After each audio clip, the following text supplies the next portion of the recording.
Hello students, आज हम लोग पढ़ेंगे system of particles and rotational motion पे बेस्ड प्रॉब्लम्स को।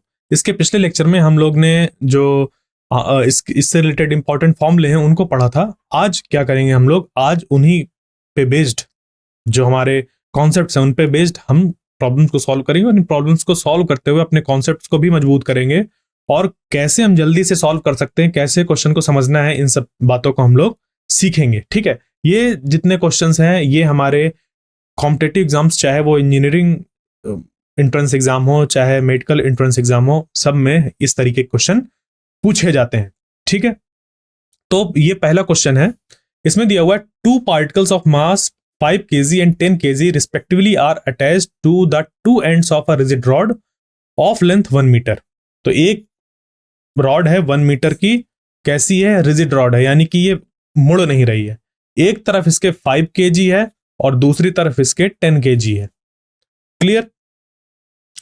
फिर इस पे कहा है कि ये जो रॉड है वो नेग्लिजिबल मास है उसका, यानी कि पूरा का पूरा कंट्रीब्यूशन किस पे है, इस इन मास का है। यानी कि अगर मैं इसको, इस रॉड को मॉडिफाई करके बनाऊं तो ये कुछ ऐसा मैं बना सकता हूं कि एक मास इस तरफ है, ठीक है, 10 kg का, और एक 5 kg का इस तरफ है।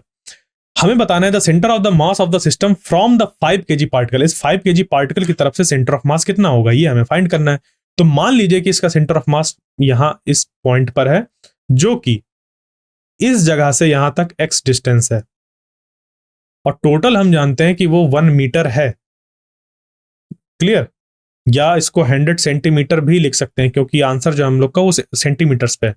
तो अगर हम इसको 100 सेंटीमीटर लिख दें ऐसे, तो ये वाली जो डिस्टेंस हो जाएगी वो हो जाएगी 100 माइनस x। ठीक है, बस अब हम जो हमारे पास सेंटर ऑफ मास का फॉर्मूला है उसको हम लोग अप्लाई करेंगे, इस चीज को इस्तेमाल करेंगे जो इंफॉर्मेशन हमारे पास है। ठीक है, तो इसको अगर आप सॉल्व करेंगे तो इसका जो आंसर निकल कर आएगा वो निकल कर आएगा हमारा 67। अब कैसे निकल कर आएगा वो हम लोग इसको कैलकुलेट करते हैं। तो देखिए, ये हमारे पास अरेंजमेंट हो गया। तो इसको मान लेंगे कि ये जो 5 kg वाला रखा हुआ है वो 0 0 पर रखा हुआ है, इसका centre of mass x centimetres पर है, और ये जो है 10 kg वाला वो 100 सेंटीमीटर्स पे रखा हुआ है। क्लियर। तो हमारा सेंटर ऑफ मास का फॉर्मूला ये होता है, m1 मास हम लोग ने 5 kg वाले को माना, उसका कोऑर्डिनेट 10 kg उसका कोऑर्डिनेट, और दोनों मासेस का सम। तो 5 kg वाला कहां रखा हुआ है, 0 पर। 10 kg वाला कहां रखा हुआ है, 100 पर। दोनों का नीचे सम कर दिया, तो 5 इंटू 0 ये 0 हो गया पूरा। ठीक है, 100 इंटू ये हो गया 1000, और नीचे आ जाएगा 15 हम लोग का। इसको जब हम लोग डिवाइड करेंगे तो ये 66.66 सेंटीमीटर निकल कर आएगा, जिसको राउंड ऑफ करने पर हमारा 67 सेंटीमीटर्स हो जाएगा। ठीक है, तो ये सेंटर ऑफ मास लिखा हुआ है, ये सेंटीमीटर लिखा हुआ है, दोनों अलग अलग चीजें हैं। ठीक है, सेंटर ऑफ मास है और सेंटीमीटर। तो ये हमारा कोऑर्डिनेट निकल कर आ गया किसके लिए, उस सेंटर ऑफ मास के लिए।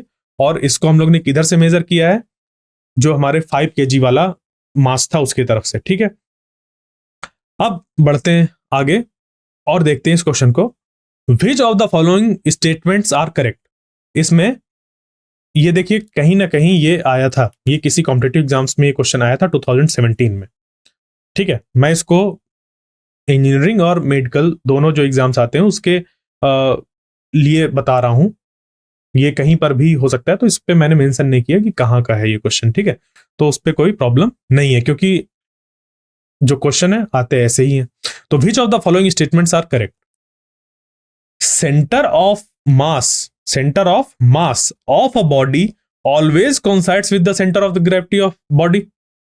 तो यहां पर दो चीजें हैं, एक तो सेंटर ऑफ मास, दूसरा सेंटर ऑफ ग्रेविटी। इन्होंने कहा कि ये हमेशा कोइंसाइड करते हैं। ठीक है, तो इन दोनों को रिलेट किया जा रहा है कि ये दोनों हमेशा कोइंसाइड करते हैं, पहले वाला कह रहा है। दूसरा, centre of mass of a body is a point eight which the total gravitational torque of the body is 0। जो सेंटर ऑफ मास होता है वो बॉडी का ऐसा पॉइंट होता है जहां पर ग्रेविटेशनल टॉर्क बॉडी का 0 होता है। नहीं, ये वाली जो डिफिनीशन है कि वो पॉइंट जहां पर कि किसी गिवन बॉडी का ग्रेविटेशनल टॉर्क 0 होता है, वो सेंटर ऑफ ग्रेविटी का डिफिनीशन है। तो ये रॉन्ग हो गया। ठीक है, ये हो सकता है कि सही हो, पहला वाला ये हो सकता है सही हो, बट ये सही नहीं है। मैं बता रहा हूं कि ये सही नहीं है, बट फिर भी लेके चलते हैं कि हो सकता है ये सही है, क्योंकि हमें एग्जामिनेशन में क्वेश्चन सॉल्व करने हैं। ठीक है, हमें क्वेश्चन सॉल्व करने हैं, तो क्वेश्चन सॉल्व करते वक्त हमें वहां नहीं पता होता कि वो एकदम सही है या गलत है, तो कैसे अप्रोच अपनी लेके चलनी है ये भी ध्यान देना है हमें। तो ये हमारा क्या हो गया, पूरा गलत हो गया। क्यों? क्योंकि हमें डिफिनीशन पता है, डिफिनीशन हमें पता है। तो total gravitational torque of the body is zero, definition होती है सेंटर ऑफ ग्रेविटी की, और ये यहाँ पर सेंटर ऑफ मास के साथ लिखी हुई है, यानी कि ये गलत है, ये तो 100% गलत है। ये हो सकता है सही हो, आगे हम लोग अभी देखेंगे इसको। उसके बाद a couple on a body produce both translation and rotational motion in a body. इन्होंने कहा कि एक जो कपल होता है वो एक बॉडी पे ट्रांसलेशन और रोटेशनल मोशन दोनों प्रोवाइड करता है। कपल क्या होता है? कपल की अगर बात करें तो टॉर्क का वो पेयर होता है जो सिर्फ और सिर्फ रोटेशनल मोशन प्रोवाइड करता है बॉडी को। क्योंकि कपल हम उसको कहते हैं, जैसे कि एक हमारा पॉइंट हो जिसके अबाउट हम टॉर्क निकाल रहे हो, तो मान लीजिए कि इस पॉइंट से इस पॉइंट तक यहां पर एक फोर्स लग रहा है और दूसरा फोर्स इधर लग रहा है। तो ये दोनों फोर्स अगर इक्वल लग रहे हैं तो इनकी वजह से जो टॉर्क प्रोड्यूस होगा वो भी कैसा होगा? इक्वल ही होगा, जिसकी वजह से, क्योंकि ये सेम फोर्स है, तो इनका जो नेट फोर्स है वो जीरो हो जाएगा। नेट फोर्स जीरो हो जाएगा, क्योंकि ये system of equal and opposite forces है with different line of action. तो जब ऐसा होगा तो ये जो हमारा नेट फोर्स है वो जीरो हो गया। देखो, एक फोर्स इस पे इधर लग रहा है, एक फोर्स इस पे इधर लग रहा है। क्लियर? ऐसा होने में नेट फोर्स तो जीरो हो गया, बट इस पे टॉर्क हमारा नेट एक्ट होगा, इस पे नेट टॉर्क एक्ट होगा, ये नॉट इक्वल टू जीरो होगा, जिसकी वजह से हमें रोटेशनल मोशन देखने को मिलेगा, यहां पर ट्रांसलेशन मोशन नहीं मिलेगा। ठीक है, तो यहां पर लिखा है कि कपल तो दोनों प्रोड्यूस करता है, नहीं, ऐसा भी नहीं है। फिर आता है कि mechanical advantage greater than one means. Mechanical advantage greater than one का मतलब क्या होता है? ठीक है, means that small effort can be use to lift a large load. कम एफर्ट लगाकर हम बड़े से लोड को उठा सकते हैं।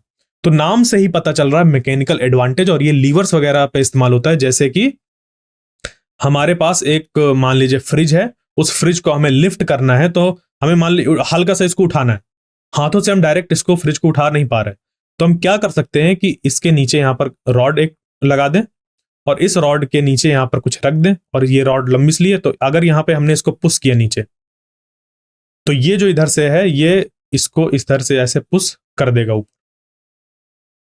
तो हमने एफर्ट कम लगाया। एफर्ट यानी कि जो इधर फोर्स लग रहा है वो हमारा कम लग रहा है, और इधर जो फोर्स हमें मिल रहा है वो ज्यादा मिल रहा है। तो ये हमारा मैकेनिकल एडवांटेज, और किसकी वजह से आ रहा है? ये लीवर्स की वजह से आ रहा है, और इसकी डिस्टेंस की वजह से आ रहा है। ठीक है, तो ये D2 है अगर, और ये F2 है, और ये F1 है, और ये अगर D1 है, तो F1 D1 is equal to होता है F2 D2, यानी कि F1 by F2 is equal to D2 by D1। और इसको अगर हम लोग लोड लिख दें, ठीक है, F1 को अगर लोड की जगह पर F1 की जगह पर लोड लिख दें, और इसको एफर्ट लिख दें, ठीक है, तो तब क्या होगा? D2 देखो स्मॉल है, D2 क्या है? स्मॉल है, और D2 जो है वो लार्ज है, D2 लार्ज है और डिवाइडेड बाई स्मॉल है। तो जब ऐसा होगा तो ये वैल्यू और लार्ज हो जाएगी, ये क्या हो जाएगी? लार्ज हो जाएगी। ठीक है, ये क्या हो जाएगा? लार्ज हो जाएगा। जब ये लार्ज हो जाएगा तो उस केस में मतलब कहा जाए ये ग्रेटर देन वन हो जाएगा। ठीक है, यानी कि इसकी जो पूरी वैल्यू है ये ग्रेटर देन वन हो जाएगी, ये पूरी वैल्यू ग्रेटर देन वन हो जाएगी, यानी कि जो लोड है हमारे उस पे हमें ज्यादा फोर्स मिलेगा और हमें एफर्ट कम लगाना पड़ेगा। ठीक है, तो ये मैकेनिकल एडवांटेज। तो ये वाला चौथा वाला पॉइंट हमारा सही है, पहला वाला भी गलत है, क्योंकि जो सेंटर ऑफ मास होता है वो हमेशा कॉन्साइड नहीं करता सेंटर ऑफ ग्रेविटी के साथ। बॉडी की जो सेंटर ऑफ ग्रेविटी होती है वो हमेशा कॉन्साइड नहीं करती सेंटर ऑफ मास के साथ। जब हमारे पास एक्सटेंडेड बॉडी होती है उस केस में उसका सेंटर ऑफ मास और बॉडी इतनी बड़ी है कि जी की वैल्यू उस पर डिफरेंट डिफरेंट लग रही है हर जगह पर। जैसे कि एक बहुत बड़ी बिल्डिंग हो, उसका सेंटर ऑफ मास कहीं पर है, बट क्योंकि वो बहुत टॉल है जिसकी वजह से उस पर जो जी की वैल्यू है, एक्सेलरेशन ड्यू टू ग्रेविटी की वैल्यू है, वो डिफरेंट डिफरेंट एक्ट हो रही है, अलग अलग पॉइंट्स पे, उसकी वजह से जो हमारे पास CG की वैल्यू निकल कर आएगी वो डिफरेंट होगी सेंटर ऑफ मास से। तो ये जो स्मॉल बॉडीज होती हैं उस पर तो सेम होती है, बट जो एक्सटेंडेड बॉडीज, बड़ी बॉडीज होती हैं, उस पर डिफरेंट होती है। तो हमेशा कॉन्साइड नहीं करता, इस पे ऑलवेज कॉन्साइड लिख दिया है, नहीं हमेशा नहीं होता, तो ये भी हमारा गलत हो गया। सही कौन सा है हमारा? ये चौथा वाला ऑप्शन। क्लियर? मैंने इसको एक्सप्लेन करते हुए बताया था। इसी को अगर हमें जल्दी से सॉल्व करना होगा तो कैसे सॉल्व करेंगे? इसके लिए हम सिंपली इस्तेमाल करेंगे इस तरीके से कि देखिए, हम यहां पर इसको लगाएंगे ऐसे, ये यहां पर जो ऑप्शंस हैं, ठीक है, ये यहां पर ये नहीं होगा, ठीक है, सिर्फ और सिर्फ डी होगा, डी वाला ऑप्शन। तो यहां से मैकेनिकल एडवांटेज हमें ऐसे इधर से मिल जाएगा, ठीक है। अब चलते हैं आगे नेक्स्ट क्वेश्चन पे। 3 masses are placed on the x axis. 3 mass को हमने प्लेस किया एक्स एक्सिस पे, ठीक है। एक है 300 ग्राम जिसको कि ओरिजिन पे रखा है, 500 ग्राम जो कि 40 सेंटीमीटर्स पे रखा हुआ है, और 400 ग्राम रखा हुआ है 7 सेंटीमीटर्स पे। तो the distance of the centre of mass from the origin, origin से सेंटर ऑफ मास की डिस्टेंस कितनी होगी ये हमें फाइंड करना है, ठीक है। तो इसके लिए सबसे पहले हम लोग क्या करेंगे, ड्रॉ करेंगे इसके लिए कि क्या हमारा डायग्राम बनेगा, उसमें मासेस को पुट करेंगे, और जो हमारे पास सेंटर ऑफ मास का फॉर्मूला होता है x1 m1 plus x2 m2 plus x3 m3 divided by m1 plus m2 plus m3, इसका यूज करेंगे और आंसर निकाल लेंगे, ठीक है। तो सॉल्यूशन हम ऐसे करेंगे, देखिए m1 x1 plus m2 x2 plus m3 x3 divided by ये पहला वाला जो मास था 300 ग्राम्स का, वो कहां रखा हुआ है? x इक्वल टू 0 यानी कि ओरिजिन जो हम कंसिडर कर रहे हैं। फिर दूसरा रखा हुआ है 500 ग्राम्स का 40 सेंटीमीटर्स पर। तीसरा रखा हुआ है 400 ग्राम्स का 70 सेंटीमीटर्स पर। वही चीज है कि 300 इंटू 0 सेंटीमीटर, फिर 500 into 440, 400 into 70 divided by 300 plus 500 plus 400। तो जब इसको सॉल्व करेंगे तो ये तो पूरा तो 0 हो गया, ये हो जाएगा 5 4 20, और ये यहाँ पर 7 4 28, ठीक है, 2800, ठीक है। इसको जब सॉल्व करेंगे, सिंपली आप इसका 0 0 भी कट कर सकते हैं इस पर, ये हमारा बन जाएगा यहाँ पर। इसको और आगे इसको सॉल्व करेंगे जब हम लोग, ठीक है, यहाँ से कॉमन ले लीजिए सिंपली, क्योंकि हमें देखिए नंबर को बढ़ाना नहीं है, कट करना है, सॉल्व करना है ना। तो देखिए ये 5 इंटू 40 प्लस 4 इंटू 70 ये निकल कर आया, नीचे 12 लिखा हुआ है। तो आपको ये दिख रहा है कि 4 ये से 12 को काट सकता है, तो कॉमन ले लीजिए 4, तो ये 4 कॉमन कट जाएगा, तो ये इधर बच जाएगा 50, और जो इधर बचेगा ये हो जाएगा हमारा 70। 4 से ये 3 टाइम्स पे कट जाएगा, और ये 7 5 12 यानी 120, नीचे आ गया 3, तो निकल कर आ गया 40 सेंटीमीटर। ये हमारा आंसर निकल गया कि 40 सेंटीमीटर पर इसका सेंटर ऑफ मास होगा, ठीक है। एक बात ध्यान रखिएगा हमेशा कि सेंटर ऑफ मास जो निकल कर आता है, जरूरी नहीं है कि वहां पर कोई मास रखा ही हो, वो हमारा एक पॉइंट होता है जहां पर कि सारा मास कंसंट्रेटेड अपीयर होता है, ठीक है। जहां पर सारा मास कंसंट्रेटेड अपीयर होता है, वहां पर एक्चुअल मास है या नहीं है वो मैटर नहीं करता। जैसे कि अगर हमारी एक रिंग है, तो एक रिंग का जो सेंटर ऑफ मास है वो इस जगह पर है, बट सारा मास तो एक्चुअल में यहां डिस्ट्रीब्यूटेड है, जबकि सेंटर ऑफ मास इधर है ना। इंटरेस्टिंग। तो सेंटर ऑफ मास वहां पर कोई चीज हो जरूरी ऐसा नहीं है। अब बढ़ते हैं आगे नेक्स्ट पार्टिकल में, नेक्स्ट क्वेश्चन में। तो 2 particles A and B are moving in uniform circular motion in concentric circle of radii RA and RB with speed V and VB respectively। तो 2 पार्टिकल हैं A और B जो कि uniform circular motion कर रहे हैं कॉन्सेंट्रिक सर्कल्स पे, ठीक है। तो इनके लिए अगर हम कॉन्सेंट्रिक सर्कल्स ड्रॉ करें, तो एक सर्कल और इसी को सेंटर मानते हुए दूसरा सर्कल, एक पार्टिकल इधर मूव कर रहा है, दूसरा पार्टिकल इधर मूव कर रहा है, एक पार्टिकल ए है दूसरा बी, इनकी रेडियस आर ए है R B with speed V and V B respectively. Their time period of rotation is the same. दोनों का जो टाइम पीरियड का रोटेशन, जो इनके रोटेशन का टाइम पीरियड है वो कैसा है, सेम है। वो कैसा है, सेम है। ठीक है, तो the ratio of angular speed of A to the angular speed of B, angular speed यानी कि ओमेगा हमें निकालना है, वो कितनी होगी। क्लियर। अब यहां पर हमें निकालना है कि वो क्या निकल कर आएगी उसकी वैल्यू। ठीक है, तो देखिए v और ओमेगा के बीच में रिलेशन क्या होता है, v और ओमेगा के बीच में रिलेशन होता है ये v is equal to omega R. यानी कि अगर वी ए की बात करें तो ये हो जाएगा omega A into R A. और अगर हम लोग बात करें पार्टिकल बी की तो उसके लिए ये हो जाएगा, और ए के लिए लिखें तो ये हो जाएगा। ठीक है, ये चीज। अब इन्होंने कहा कि इनका जो टाइम पीरियड है, रोटेशन का टाइम पीरियड है वो सेम है। जो रोटेशन का टाइम पीरियड है वो कैसा है, सेम है। तो हमें एंगुलर स्पीड बतानी है दोनों के लिए कि क्या होगी। तो देखिए ध्यान दीजिए, इस पे इन्होंने कह दिया है कि जो इनका टाइम पीरियड है रोटेशन का वो सेम है, टाइम पीरियड सेम है। और हम एक और चीज जानते हैं कि जो ओमेगा होता है वो होता है 2π/t। ठीक है, इस तरीके से। तो अगर यहां पर दोनों का जो टाइम पीरियड है वो सेम है तो उसके एंगुलर स्पीड के साथ क्या होगा। ठीक है, ये अब हमें बताना है कि इस पे क्या चीज हो सकती है, तो हमें उसके एंगुलर स्पीड का रेशियो बताना है। क्लियर। तो देखिए इस पे हम लोग क्या करेंगे, सिंपली मान लीजिए इसका टाइम पीरियड टी और टी बी है, दोनों का जो टी ए और टी बी है वो दोनों सेम है। और हम जानते हैं कि ओमेगा इज इक्वल टू होता है 1/t। यानी कि अगर ओमेगा ए की बात करें तो ये हो गया 1/ta, और अगर ओमेगा बी की बात करें तो ये हो जाएगा 1/tb।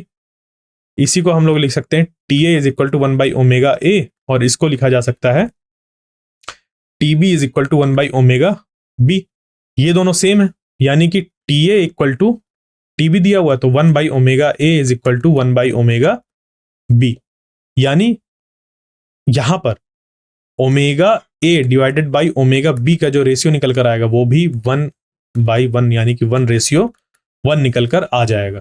तो W A ratio W B वो निकल कर आ गया 1:1। तो देखिए यहां पर जो बाकी इंफॉर्मेशन दी हुई थी उसका कोई खास यहां पर मतलब नहीं था।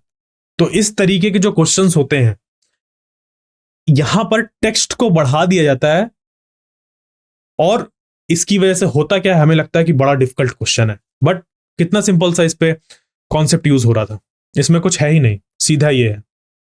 क्लियर। तो इस तरीके के क्वेश्चंस को हम अपने हिसाब से नाम दे सकते हैं कि इस पे टेक्सटिंग बहुत होती है। ठीक है, कि इस पे टेक्स्ट बहुत होता है, इसका साइज बढ़ा दिया जाता है, जिसकी वजह से आपको लगे कि अरे इसमें तो इतनी ढेर सारी चीजें हैं, कैसे सॉल्व होगा, ये नहीं सॉल्व होगा।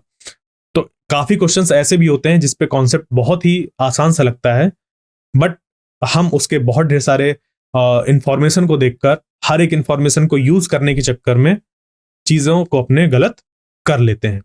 ठीक है, तो ये आपको ये भी ध्यान देना है कि ऐसे भी क्वेश्चंस पूछे जाते हैं। ठीक है, तो ये इस तरीके से हम लोग ने फाइंड कर लिया।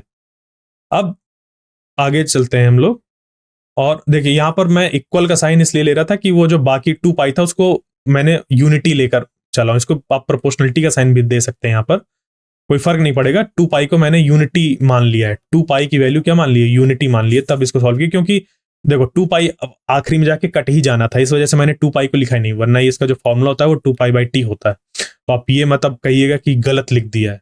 ठीक है, गलत क्यों, क्योंकि मैंने पहले देखिए एक्सप्लेन कर दिया, 2π/t लेके एक्सप्लेन कर दिया था, बट अभी मैं क्या करना था, मैं जल्दी से सॉल्व करना था, आपको भी तो ऐसे जल्दी सॉल्व करना है। तो वो टर्म्स जो कि आगे चलकर कटने ही हो, आप क्यों उनको लेकर सॉल्व करें। ठीक है, बट आपको पता होना चाहिए, इस वजह से मैंने इसको अभी आपको रिवाइज करा दिया अभी कि उसको हम लोग लेकर नहीं चल रहा है, बट वो वहां पर मौजूद है।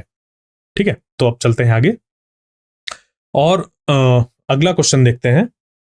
यहां पर क्या है कि a particle starting from rest moves in a circle of radius R. एक पार्टिकल जो कि शुरुआत में रेस्ट में था, ये क्या कर रहा है, मूव कर रहा है एक रेडियस आर में। It attains a velocity of v0 metre per second. ये कुछ देर बाद वेलोसिटी अटेन कर रहा है v0 metre per second in the nth round पे, तो इट्स एंगुलर एक्सेलरेशन भी, इसका एंगुलर एक्सेलरेशन कितना होगा। समझ रहे हो, देखो ये रेस्ट से चालू कर रहा है, यानी कि जो इसकी इनिशियल वेलोसिटी है वो कितनी है, 0। ये r रेडियस के सर्कल में मूव कर रहा है और अपने nth राउंड में स्पीड कितनी ऑब्टेन कर रहा है, v0, मतलब वेलोसिटी कितनी ऑब्टेन कर रहा है, v0। तो इसकी एंगुलर एक्सेलरेशन कितना होगा, हमें अल्फा फाइंड करना है। क्लियर। तो ये हमारे पास 4 ऑप्शंस हैं, इनमें से कौन सा हमारा ऑप्शन होगा, इसको हम लोग निकालते हैं आगे चलकर। देखिए इस पे ये हमारा नीट का क्वेश्चन है उड़ीसा रीजन पे 2019 का। ठीक है, तो ये जो क्वेश्चन है वो सब मिक्स्ड है इधर उधर के। तो यहां पर ये है हमारा, ये वाला ऑप्शन होगा। कैसे होगा आइए उसको देखते हैं। तो हम जानते हैं इससे कि final velocity is equal to initial velocity plus, मतलब फाइनल वेलोसिटी का square is equal to initial velocity square plus 2as, ये हम लोग को पता है। फाइनल वेलोसिटी जो दी है वो v0, तो v0 रख दिया, इनिशियल वेलोसिटी 0 क्योंकि रेस्ट से चालू हो रहा था वो रख दिया 2। फिर यहां पर ये है और ये, बस यहां पर हमें थोड़ा सा ध्यान देना है कि कैसे इसको करना है। तो देखो a की जगह पर हम लोग लिख सकते हैं r अल्फा, वो लिख दिया, क्योंकि ये देखो लीनियर वेलोसिटी है, ये लीनियर एक्सेलरेशन है, बट यहां पर हमें एंगुलर एक्सेलरेशन को इंट्रोड्यूस करना है। तो जो लीनियर एक्सेलरेशन और एंगुलर एक्सेलरेशन के बीच में रिलेशन होता है वो ये होता है। तो यहां से हमने a की जगह पर r अल्फा को पुट कर दिया और डिस्प्लेसमेंट की जगह पर हम लोग ने ये रखा। ये क्यों रखा, देखो क्योंकि एक राउंड, अगर एक सर्कल है और इसका रेडियस r है, तो एक राउंड में जो ये डिस्टेंस कवर करेगा वो होगा 2πr, इसके सरकमफ्रेंस के बराबर। और इसने nth राउंड पे वो चीज अचीव करी थी, यानी कि इसने n राउंड्स लगाए थे, n टाइम्स इतनी डिस्टेंस चला था, यानी कि जो टोटल डिस्प्लेसमेंट था वो था n इंटू 2πr। तो s की जगह पर हमने क्या रख दिया, n 2πr को पुट कर दिया। तो यहां से सिंपली ये टर्म पूरा हट जाएगा, तो v0 स्क्वायर डिवाइडेड बाई ये आ जाएगा 4πnr स्क्वायर अल्फा के बराबर। क्लियर। तो देखा कितनी आसानी से हमने चीजों को रिलेट करते हुए, अपने जो लीनियर मोशन वाले चीजें थे उससे रिलेट करते हुए इसको सॉल्व कर लिया। ठीक है, तो आज हम लोग इतने ही क्वेश्चंस को सॉल्व करेंगे, इसके आगे नेक्स्ट लेक्चर में सॉल्व करेंगे। तब तक के लिए थैंक यू।